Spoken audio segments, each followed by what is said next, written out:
Hello everyone and welcome back to another video. Today we have the Bigme HiBreak.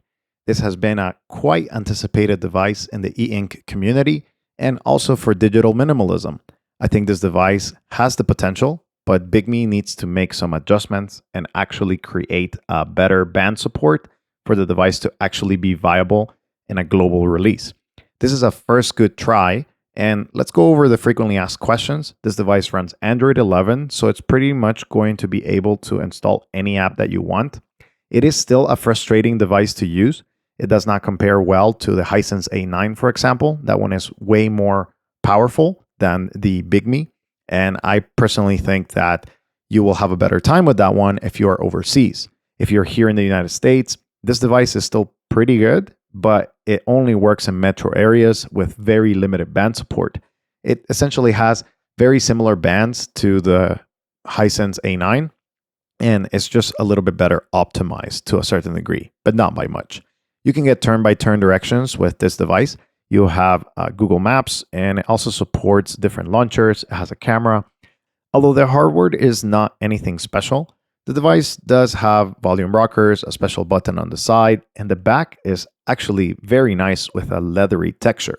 It provides very good grip, and whenever you're holding it, it's going to not be slippery at all, which is a big plus in my opinion. For reading, it supports many apps. I loaded Co-Reader here, but it also has a default app. You are able to read pretty much any text in this. It does have a color e-ink, but the density per pixel is quite small. So if you're looking for an amazing experience, this is not it, which in turn is a good thing for digital minimalism. This compares to the Hisense A9 or the Boox Palma, but because it has the connectivity, it's going to be actually usable here in the United States without any hiccups. Again, very limited, only in the metro areas, and if you have bands B2 and B4, that's it. It's not perfect, but it's a decent compromise between a phone and an e-reader. The screen is legible enough for reading, but it does have noticeable ghosting. If you see when it comes to the app stability and sometimes they crash, you will see a screen here and there of your app not responding, and then when you want to clear it up, it will show up again and again with that very noticeable ghosting. Sometimes this can be really frustrating because the app crashed, but there is nothing that actually tells you that crashes. So you end up swiping around and figuring it out what's going on. Like I said, the device runs on Android 11, but the software feels less optimized because what they did, it's essentially they just allowed the tablet OS that they developed for their tablets to be on this phone. They have not made custom phone hardware and software that combines together. They essentially just slapped whatever they developed on their tablets and put it in here. Sometimes that's not a bad thing, but in this case, it leaves you without a lot of settings. When you navigate to settings or try to find something else, it's a little bit limited in that sense. You had to install a completely different launcher, which may look completely different than the optimized version, but it's going to be a little bit of a better experience. I highly recommend that you put a white background on the back so that you don't suffer from the quite noticeable ghosting here and there. Connectivity is another major concern with this device.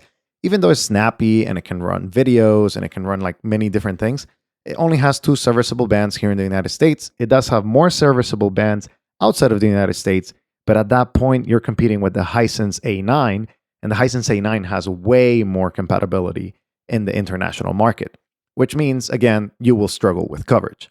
I struggle with a little bit of coverage, and I am in the metro area.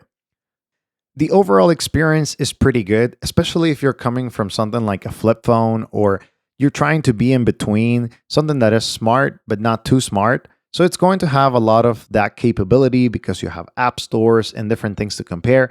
It also has a camera, which I will showcase some samples right now so that you can kind of look at how it performs. It's not the top performer, but I think the pictures are pretty decent for a $279 phone.